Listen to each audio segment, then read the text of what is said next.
This is You're Probably Right. Entertainment first, everything else is just bonus. Opinions, all ours. Sometimes backed by research, but never the final word. There are always exceptions, so take it with a grain of salt and a slight dusting of chili powder. You know, there is something uncomfortable that a lot of people don't want to admit. Sometimes you didn't stay because you were confused. Sometimes you stayed because you actually knew. Now, hang on, listen.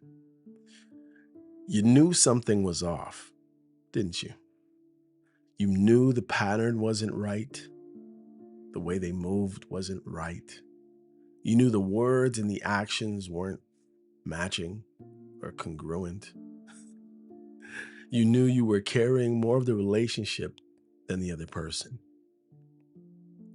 You knew the friendship was one sided. You knew the job was draining you. You knew the family situation was costing you peace. Now, I'm not telling you to leave your marriage, so don't ever say that I said that. No, I would never say that. I believe that marriage is a covenant between you, your spouse, and God. That's a whole different situation. I'm more talking about, again, situationships or relationships in different facets of life, but not really that one. You knew the person kept saying just enough to keep you close, but never enough to make you secure. You knew, but knowing and accepting are two different things. And that is where people lose years.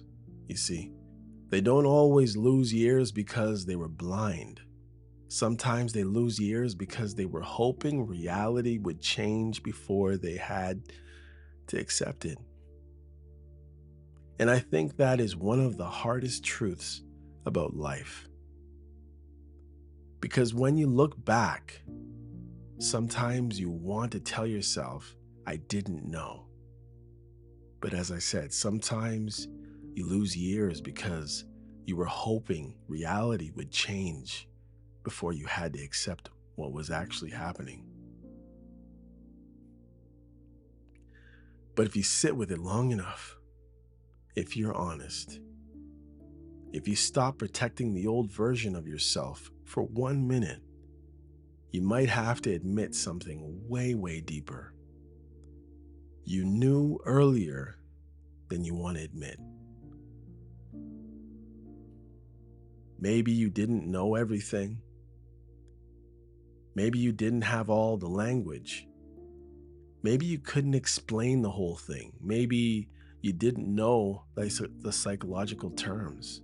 You know, maybe you didn't know about attachment, avoidance, trauma, intermittent reinforcement, mixed signals, or any of those nice terms that people use nowadays. But you knew something. You knew your body didn't feel settled. You knew your mind was always trying to solve the person. You knew peace was missing. You knew you were explaining too much. You knew you were waiting too much.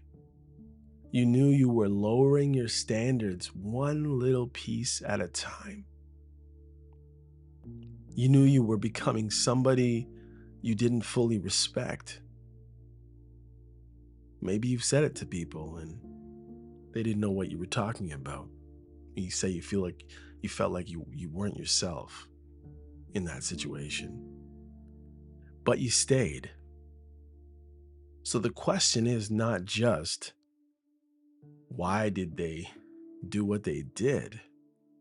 The question is, why did you stay after you already knew? And listen, I'm not saying that to beat anybody down because I've been through it. That's why I'm here. I'm not saying that from a place of judgment because I've been judged. I think most of us have done this in some way, shape, or form.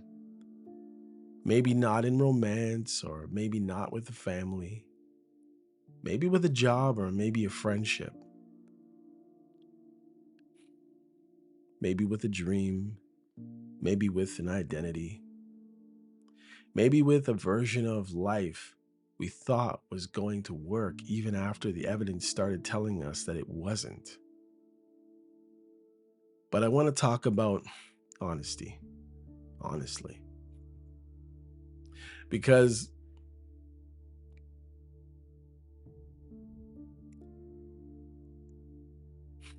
it is the beginning of summer right now in my time where I am at this exact second, and it might be winter where you are or in between. But for me, you see, the weather is beautiful. I'm looking outside at blue skies right now, beautiful, beautiful flowers, lilies that my mother planted years before she got sick and even more years before she died. As a matter of fact, 2 days ago was her death anniversary for 2 years ago. And the day before that was my sister's death anniversary. Now, people tell me that I shouldn't remember those. I should just remember the birthdays, but it's hard because I had to perform CPR on both of them and they didn't make it. So to tell me not to remember is a whole nother story. But anyways, as I look out the blue skies, and the blue skies are beautiful, the sun is out, the lilies are just starting to bloom, to blossom. Here it is, way up here in North America. Everything is opening up.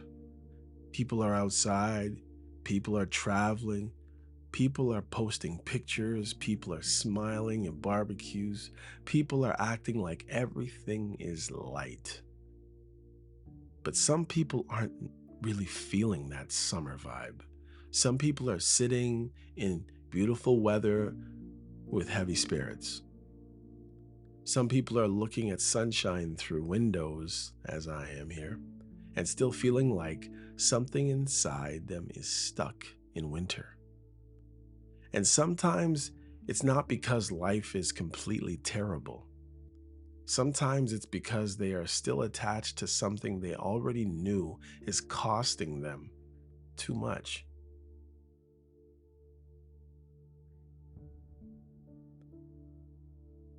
It could be a person, it could be a relationship, that could be a memory, it could be an ex, it could be family or a family role, it could be a job. That could be the need to be chosen by someone who already showed them enough. And that's where I want to go today. Not just what happened, not just who hurt you, not just who left or abandoned you or ghosted you, not just who came back, but why did you stay after the pattern was already speaking? Because patterns talk to us. People talk too, but patterns always talk louder. A person can say, I care about you, but the pattern says, I only care when I feel like losing you.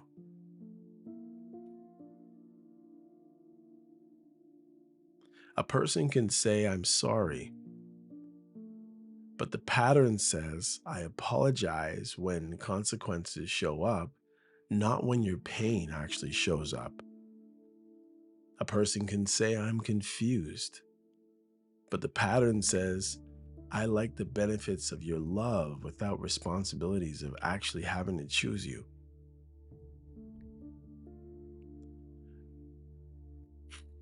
A person can say, this job is going somewhere, but the pattern says every year you give more effort, and every year your life gets smaller. A family member can say, we love you, but the pattern says we only love the version of you that doesn't make us uncomfortable. Patterns talk. And it's embarrassing when you're part of a pattern that isn't nice, that isn't positive, that isn't helpful to someone else. If you can internalize that a little bit for a second. The problem is a lot of people are addicted to words. They want to hear something. Words give them something to hold on to because it was said and it rings in their memory. Words give them a reason to wait. Words give them a reason to say, maybe I'm being too hard. Maybe I misunderstood. Or maybe they're just stressed. Maybe they just need time. Maybe they don't know how to express themselves. Maybe if I explain myself one more time, they will finally understand. But sometimes they already understand. They just don't care enough to change. And that is a hard sentence. Trust me, I know it is. Because a lot of people would rather believe somebody is confused than accept that somebody is just comfortable. You know, confusion sounds hopeful, comfort sounds painful. If they are confused, maybe they can become clear. If they are scared, maybe they can become brave. If they are wounded, maybe they'll heal. If they don't understand, then maybe you can explain it better. But what if they say, or what if they understand enough? What if they know enough? What if you said enough? What if they know they're hurting you? What if they know you are waiting? Ooh. What if they know you're attached? Yikes. What if they know your loyalty is deeper than theirs? What if they know the situation is unequal? What if they know they are benefiting from your patience? And what if they still don't move differently? That is when the question changes, right? It is no longer, do they know? The question becomes, what are you going to do with what you know? Because there is a painful stage in life where more information is not the answer. You already have enough information. You have enough evidence, you have enough history, you have enough nights where you couldn't sleep, you have enough conversations that went absolutely nowhere. And sometimes you had conversations where the subject was changed out of the blue for no apparent reason. You've had enough apologies that didn't become change. You have enough moments where you felt alone while still being connected to the person. You have enough proof that something is wrong, but you still keep asking for more proof because proof is way easier than grief. That is really what this is about. People don't stay only because they believe. Sometimes they stay because accepting the truth would require them to grieve. And grief is expensive. Grief stresses you out. Grief makes you admit that what you wanted may not happen. Grief makes you admit that the version of the person you loved in your mind may not match the person spending time with you right in front of you. Grief makes you admit that the years you gave may not come back with any interest whatsoever. Grief makes you admit that you may have been building around a fantasy after all these years. Grief makes you admit that your hope was doing more work than their character. And that hurts. So people delay grief all the time. They call it patience. They call it loyalty. They call it faith. They call it love. They call it being the bigger person. They call it understanding, but sometimes it's not patience. Sometimes grief is avoidance. Sometimes it's fear with a nice vocabulary. Sometimes it's the refusal to let the dream die. And I understand that because the dream is oh so powerful. A lot of people are not only attached to a person, they are attached to the life they thought the person would represent. They are attached to the house they imagined, the picket fence, the two kids, the wedding they imagined, the family they imagined, the dinners, putting the crib together, sitting out on the lawn, the vacations, the family they imagined, the respect they imagined, the comeback they imagined, the I'm sorry they imagined, the makeups, the apologies they imagined. The moment where the person finally says, "You were right, I was wrong, I should have chosen you." And sometimes that fantasy becomes stronger than the actual relationship ever was. And that's why a person can miss somebody who treated them poorly. They're not always missing reality.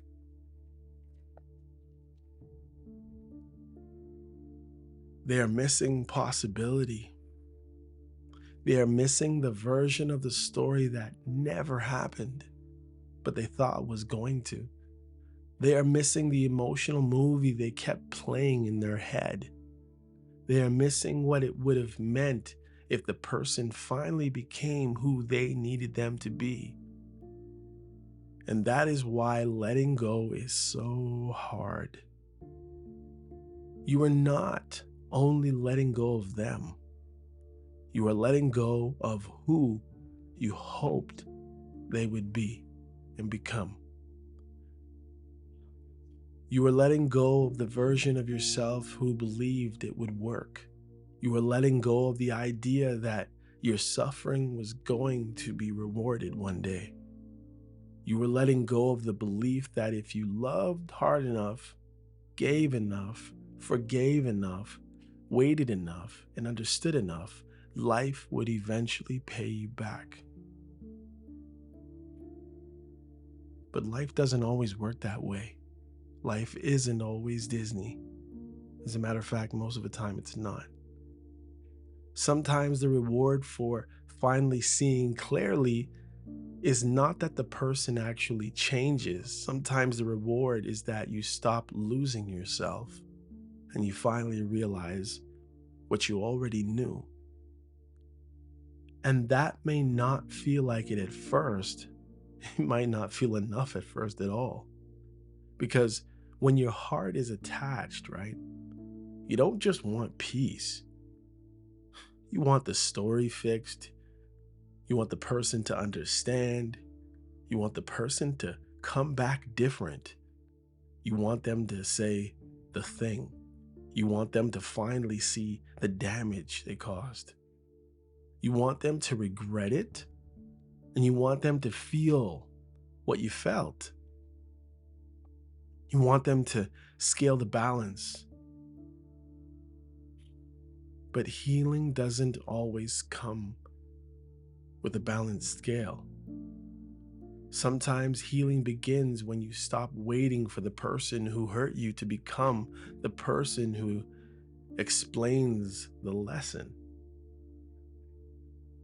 Sometimes healing begins when you stop waiting for the person who hurt you to become the person who explains the lesson.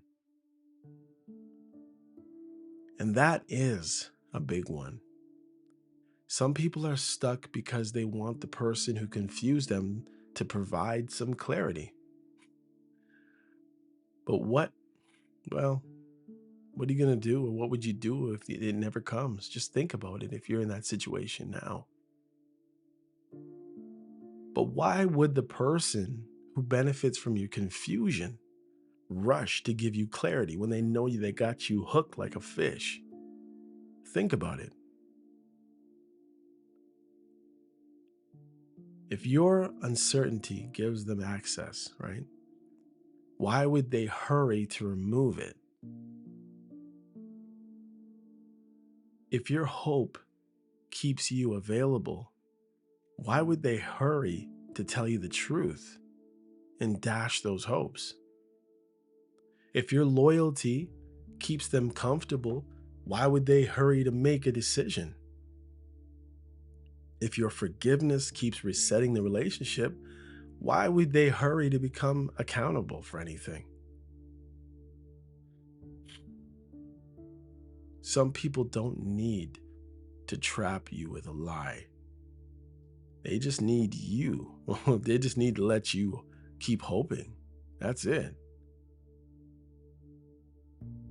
And that's the psychology of it, really. Hope can become a leash. Not all hope. Healthy hope is good. Hope can keep a person alive. Hope can help a person endure. Hope can give you courage. But unhealthy hope is totally different. Unhealthy hope keeps you emotionally loyal to evidence that is already expired. Unhealthy hope makes you keep invested in potential where you're ignoring patterns. Unhealthy hope tells you just one more conversation, just one more summer, just one more holiday, just one more apology, just one more chance, just one more sign. And every one more becomes another payment from your life, from your time. And that's how years disappear. Not all at once, one more at a time, one more message, one more explanation, one more night thinking about them, one more weekend ruined, one more season waiting for them to become clear. One more summer where everybody else seems alive and you are still stuck trying to understand why someone couldn't choose you properly, the way you envisioned it, the way it was supposed to be. And this is where people lose themselves. Not because they're weak or anything, because the human mind is designed to seek completion of a thing, right? We don't like unfinished stories. We don't like open loops. We don't like unresolved pain. We want things to make sense. We like the idea of cause and effect. We want closure. We want the endings to explain the middle and the middle to explain the beginning. So when someone gives you warmth, right? Gives you closeness, gives you access, and hey, there's chemistry, attention, and maybe even private emotional intimacy. And then they pull back,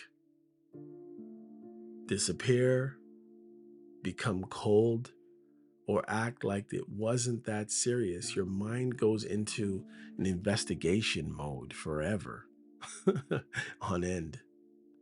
It starts trying to solve the case. You start saying, like Drake, what did I miss? What changed? Was it me? Was it them?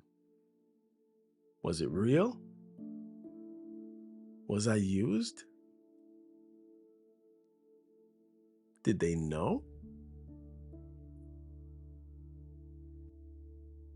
Did I imagine this? Did I push too hard?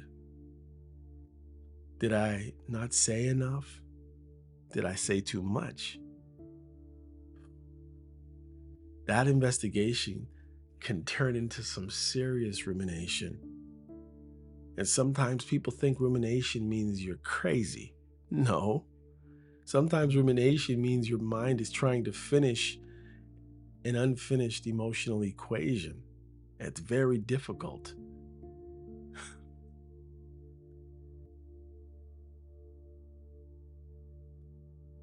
The problem is you may be trying to solve something that you're not equipped to solve, or you just might be trying to solve something that's missing information. And sometimes the missing information is this: they were never as invested as you were. Simple. Simple, but it's not easy to say, to accept, to hear.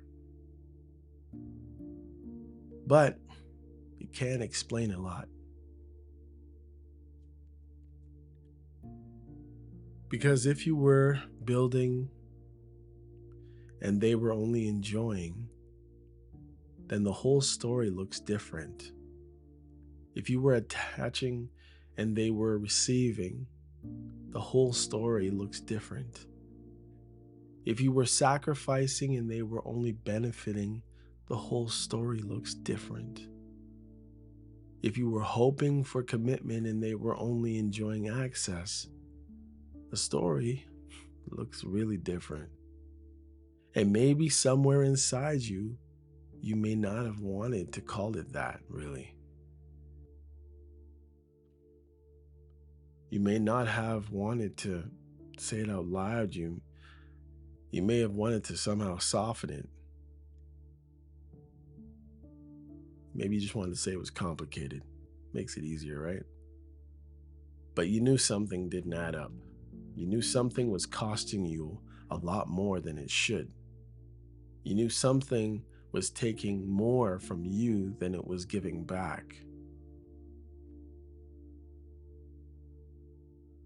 And still you stayed. Why?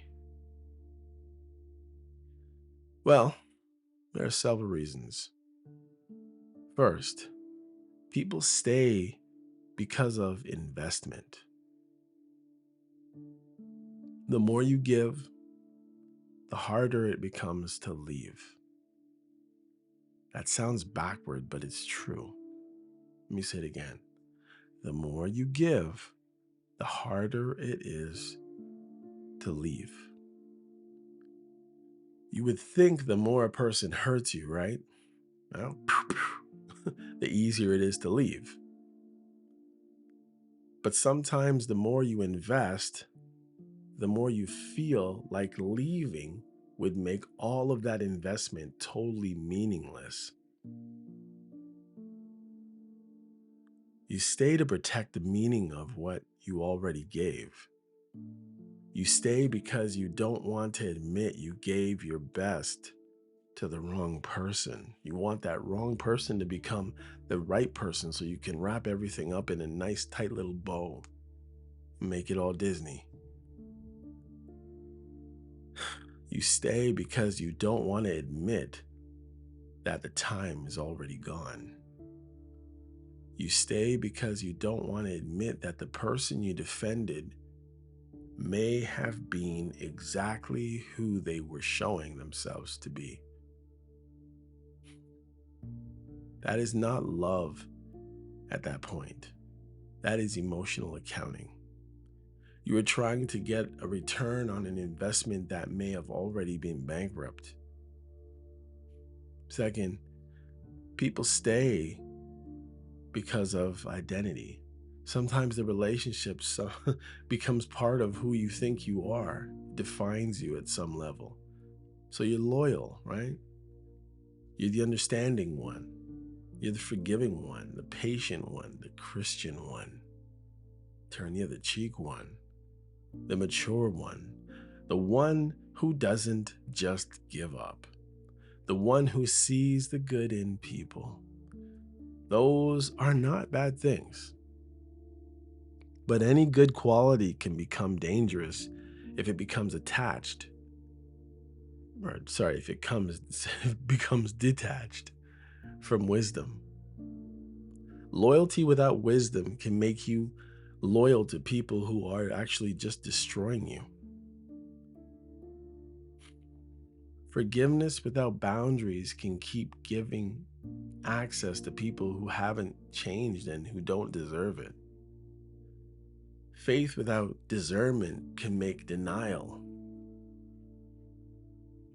Well, the scripture is all around it. Patience without truth can become self abandonment. That is why the question is not, are you a good person? Well, I don't believe anybody is, but you know what I mean. I already think already, but the question is your goodness being protected by wisdom? Because some people know how to use your goodness against you. They know you'll understand. They know you'll blame yourself first. They know that you'll think deeply about this thing when it really ain't that deep. They know you will ask, what did I do wrong? They know you will give another chance. They know you will try not to be bitter. They know you will spiritualize the pain, medicate that pain. They know you will say, maybe God is teaching me something. And maybe God is. But maybe the lesson is not to stay. And again, I'm not talking about marriage. I believe we stay. I believe it is a lifelong commitment, and it is a serious commitment that many of us have taken way too lightly. That is a covenant between you, your spouse, and God. But maybe the lesson is discernment. Maybe the lesson is stop calling fear love. Maybe the lesson is stop giving old access to people who have not earned new trust. Third, people stay because the pain is inconsistent. This is important. If something is terrible every day, right? Most people can eventually identify it. But when something gives you pain and then relief, rejection and then warmth, distance then closeness, silence then attention, it becomes much harder to leave. The inconsistency can feel like depth. It can feel like passion. It can feel like chemistry. But psychologically, it can also drain you. You start craving the good moments because they are interrupted. Well, they interrupt the anxiety. The relief becomes addictive. They pull away, you panic. They come closer, you feel alive. They go silent, you spiral. What the heck's going on? Where are they? They text, your whole body calms down. Now you think the person is the cure, but sometimes the person is the source of the wound. And the temporary relief from the wound, that's not peace, that's just part of the cycle. And if you're not careful, you will mistake the relief for love, right? Oh, it feels so good. They're being so nice right now. It's amazing. You will say, nobody makes me feel like this except them. But that may be true for the wrong person. Maybe nobody else makes you feel that anxious too. Maybe nobody else makes you feel that uncertain. Maybe nobody else keeps your nervous system on a roller coaster. Maybe nobody else gives you just enough warmth to make the cold feel meaningful. And if you came from a background where love and anxiety were all mixed together, this can feel really familiar. Not healthy, just familiar. And that's a big difference. Familiar pain can feel like home to a person who never learned peace. And that's why some people don't choose what is good for them. They choose what matches the emotional climate they already know. So then the healthy person feels boring. The consistent person feels pain. The respectful person feels like there is no spark, feels like porridge. But the unavailable person feels electric. Why? Because your body may be responding to uncertainty, and if it is attraction, and that is dangerous. Because if it is attraction, oh boy. Because you can build a whole emotional life around something that is really just instability, dressed up as chemistry. Fourth, people stay because they are afraid of the storytelling and the story ending, not the person, the story. Some people don't want to go back to being single. They don't want to tell people it didn't work out again. They don't want to admit they were played. They don't want to admit they wasted their life with the person. They don't want to admit that they just stayed and waited. They don't want to admit they lowered themselves and their standards. They don't want to admit that summer is here and they are still emotionally stuck on someone who may not even be thinking about them at all. That's painful.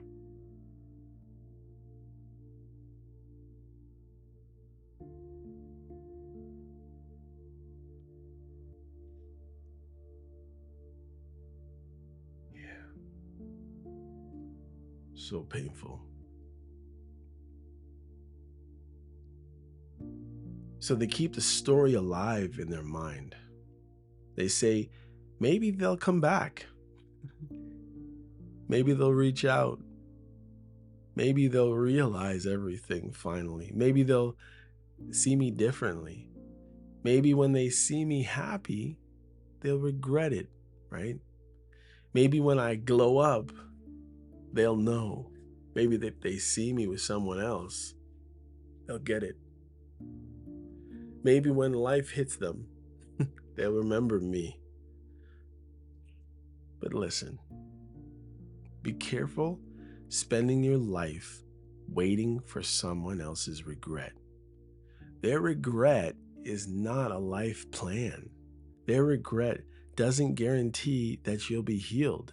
Their regret doesn't give you back the time that you spent. Their regret doesn't mean they are safe for you.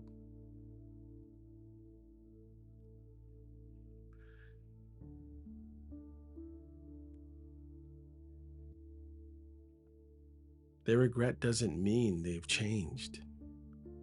Their regret might only mean the world outside didn't treat them as well as you did, so they came back. That's not the same as love.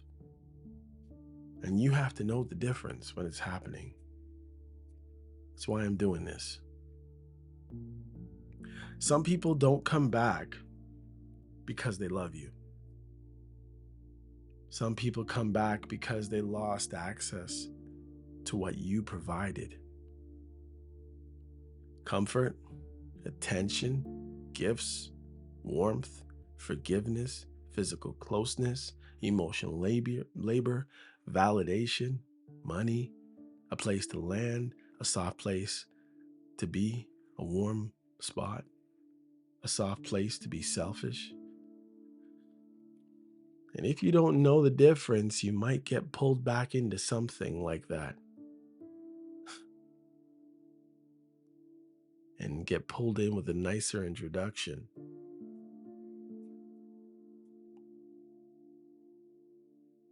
And that's why the old agreement should not still be on the table.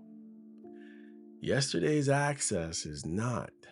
today's access. Yesterday's trust is not today's trust. Yesterday's warmth is not today's warmth. A person who damaged trust doesn't get to complain about the security system, as I've said before. And that doesn't just apply when someone comes back, it applies when you stay. If the pattern is already showing you the cost, you don't owe the situation the same level of access.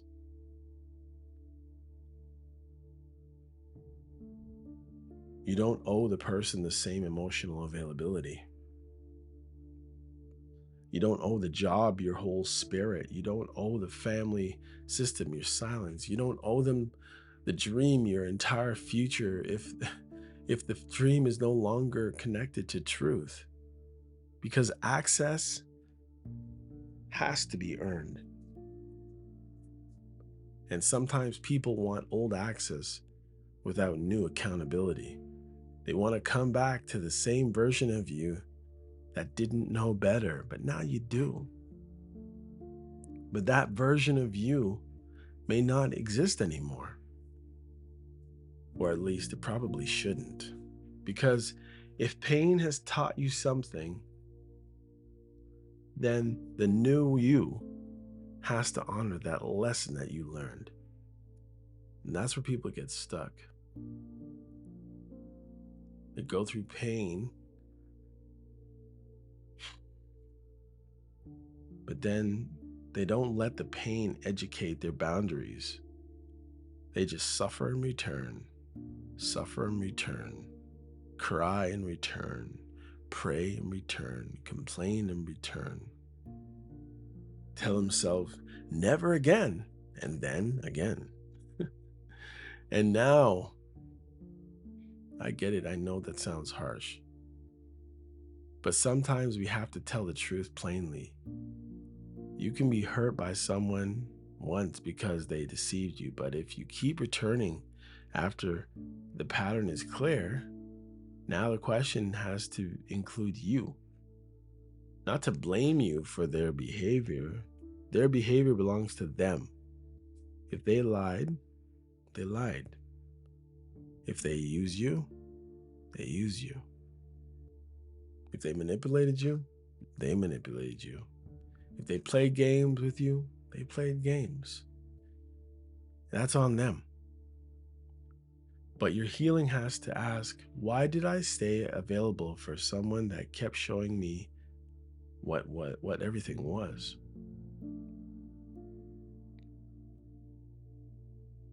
It's not blame, it's just a little power.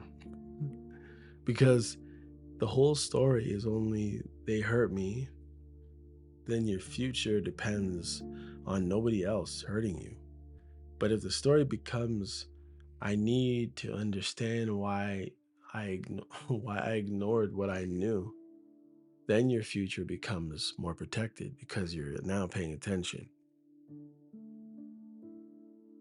You start staying, you start seeing, I guess, things faster. You start trusting patterns earlier. You stop needing 10 years of advice.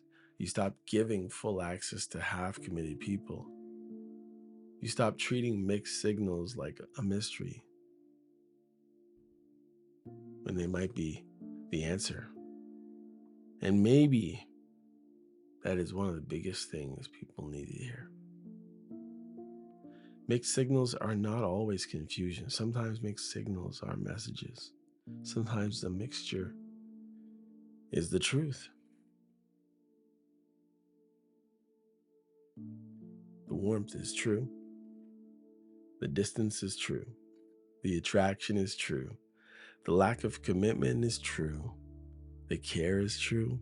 The avoidance is true. The history is true. The unwillingness is true.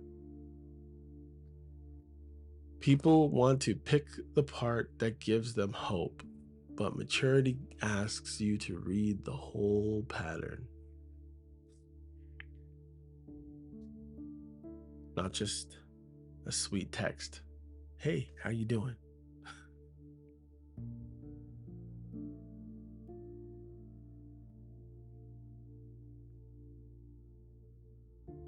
So not just the way they look, Not just the fact that they came back, not just an apology, not just the chemistry. You have to look at the whole pattern because the whole pattern is where the truth really lives. And maybe when you look at the whole pattern, you already know. You know this isn't peace. You know this isn't healthy. You know this isn't equal. You know they're not building anything. You know this isn't making you better. You know that another child wouldn't fix the situation. You know. And that's where summer can become a strange mirror. Just thinking about it, summertime. Because the whole world looks alive, right? That's why I bring up summer. Looks alive outside, even in the wintertime on a nice skating rink, and everybody's having a ball. Maybe the weather is just right. People are moving around. But in the summer, days are longer, the sun is out, people are talking about trips, patios, beaches, music, cookouts, beaches and cottages, and all that stuff that is supposed to make life feel lighter. But inside, you might be heavy because you're carrying a cold winter that calendar doesn't know about. And maybe the question for this season is not, how do I pretend to be happy? The question is, what am I still carrying that keeps making every season feel like the same season? Because sometimes the person is gone, but the pattern is still there. Sometimes the relationship ended, but the attachment is still there. Sometimes the job is still paying you, but your spirit isn't there anymore. Sometimes the family is still around, but your voice is gone. Just a robot in there now. Get the breakfast, get the lunch, warm the car, wash the sheets, wash the clothes, iron the shirt, repeat, repeat, repeat. Sometimes you're technically free, but emotionally still sitting in the same room for no apparent reason except for your feelings that you're sitting there with, reminiscing and imagining. And if you're honest, maybe maybe you knew a while ago. You knew that things were wrong. You knew the cost was so high. You knew staying was changing you. You knew you were becoming more anxious, more bitter, more tired, more resentful, more suspicious, more disconnected from yourself. But you kept going because stopping meant facing the grief. And again, I am not talking about marriage. I know it sounds like it, but definitely not. Just a relationship that you probably should have no part of. So, what do you do with that? Well, first, you stop pretending you didn't know anything. You may not have known everything, but you knew enough to start paying attention. That matters. Second, you stop using your feelings as the only evidence. Feelings are real, but feelings are not always wise. You can miss someone and still know they're not good for you. Only had a couple minutes. Starting to feel like back on your sofa. You know I still care. Love's never wasted when it's shared. Mm. And although it's over, you know the rest. You can love someone and still know they're unsafe. You can have chemistry and still know the pattern leads to confusion. You can understand someone and still refuse to keep being damaged by them. It's not a wrong thing. You can forgive someone and still stop giving them access. That's maturity.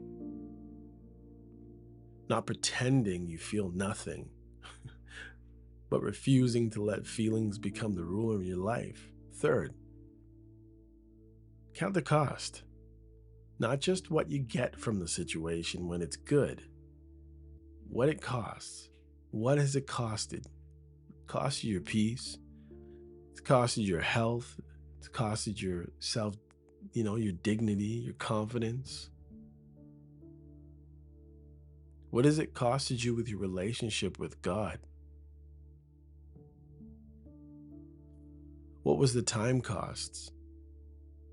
What does it cost? What has it costed your ability to trust yourself? What has it cost in your summer? What does it cost in your life? Because if you don't count the costs, you will overpay, you will overvalue the moments that kept you attached.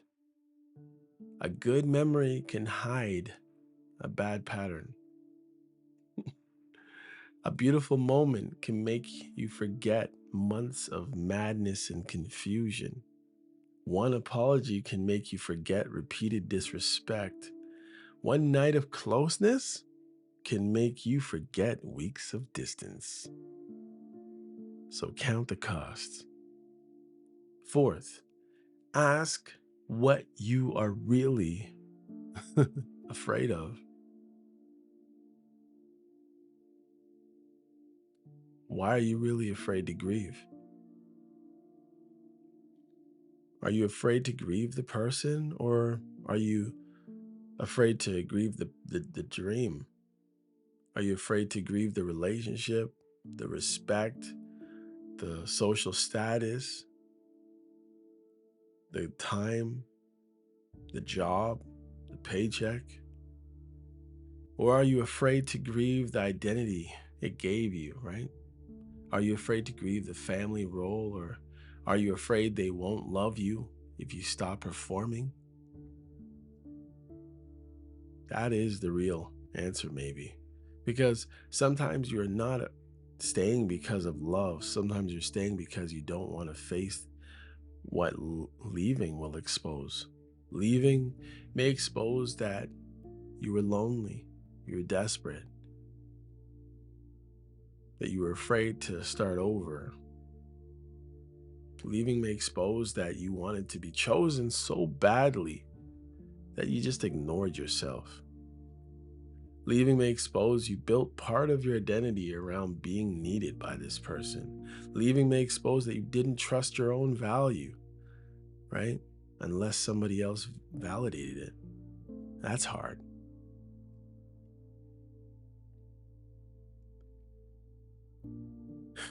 But that's also where freedom starts.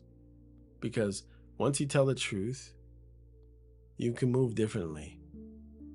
Not perfectly, differently. And finally, you ask the question that may be really the whole episode for you. If I already know, what am I paying to pretend that I don't? That's the question. If you already know this person is not choosing you properly, what are you paying to pretend that you don't know? If you already know this is a job that is shrinking you and your creativity and your abilities, what are you paying to pretend that you don't know? If you already know the friendship is one-sided, what are you paying to pretend that you don't know? If you already know the family system only works when you disappear and do everything, what are you paying for to pretend you don't? If you already know the relationship runs on your hope more than their effort, what are you paying to pretend you don't? Because pretending is very expensive. It costs peace, clarity, years, self-respect.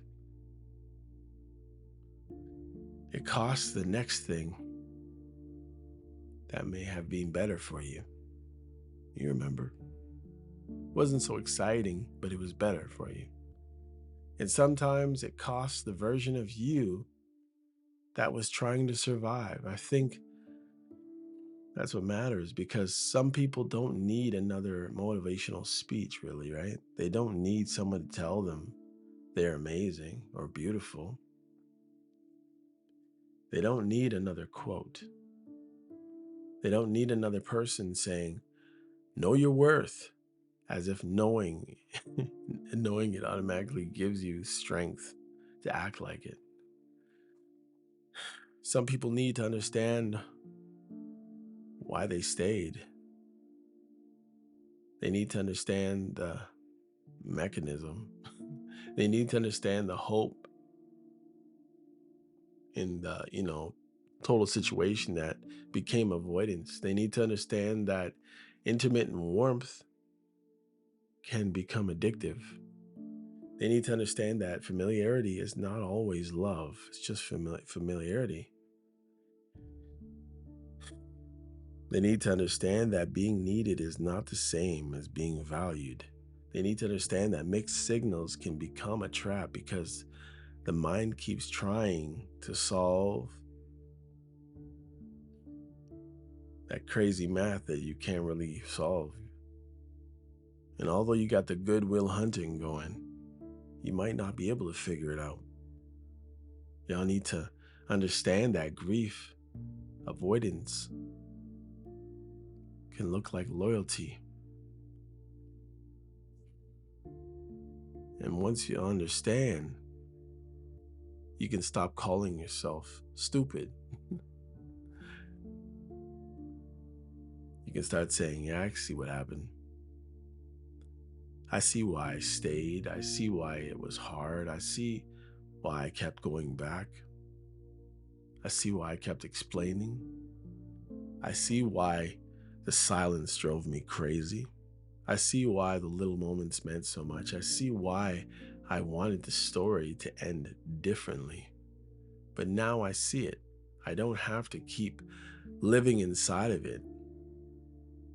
And that's the turn, the eureka moment. The point is not to shame yourself for staying. The point is to stop using shame as another reason to stay stuck because shame can keep you attached too. People think shame makes you leave. Nah, not always. Sometimes shame makes you hide.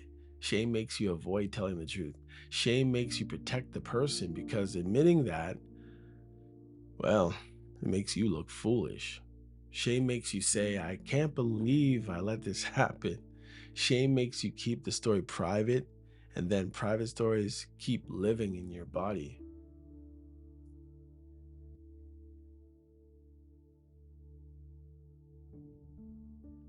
So when you can name it, it begins to lose power.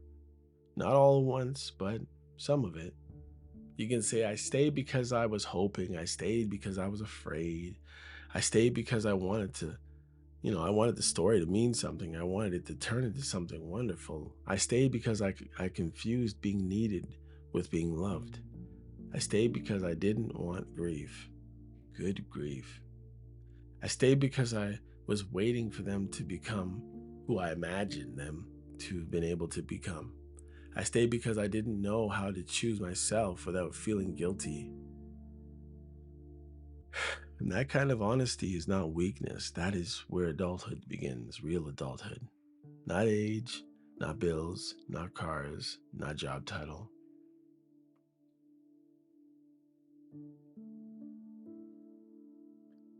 Not how many people think you're strong.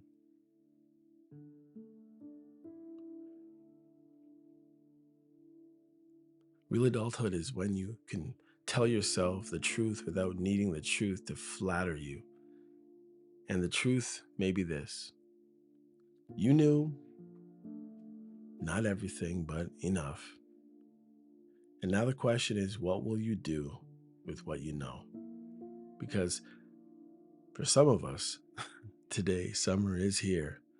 Life is still moving. The days are longer, the sun is out, people are out. And maybe this is the reason where this is the season You stop waiting for someone else to become clear before you're allowed to let let life move on. Sorry. Maybe this is the season where you stop pretending the pattern and you still stop and realize the pattern isn't a mystery, it's a pattern and you see it. Maybe this is the season where you stop giving old access to people who haven't shown up and who don't deserve it, who don't realize that yesterday's price is not today's price, as Fat Joe would say. Maybe this is the season where you stop calling your fear patience, where you stop calling their crumbs hope, where you stop asking, why did they do this to me? And start asking, why did I keep abandoning myself after I already knew? Again, not for blame, just for freedom. Because blame keeps you looking back, responsibility gives you something to know. Well, something to do now, for sure.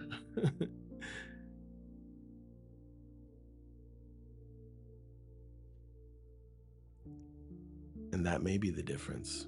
You can go back and you can't go back and unknow anything you already know. You can't go back and recover every year. You can't go back and make them love you properly. You can't go back and make the job fair. You can't go back and make the family system healthier. You can't go back and make the old dream fit the new truth. But you can choose now. You can tell the truth. You can count the cost. You can look at the loss. You can stop negotiating with evidence now. You can stop giving your life to someone or something that only survives when you disappear.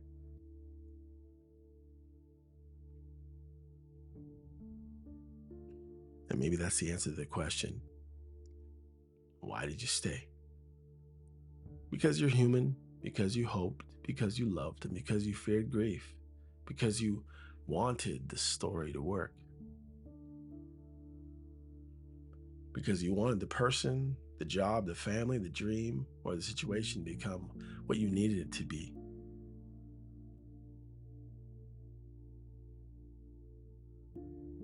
Why should you stop pretending now?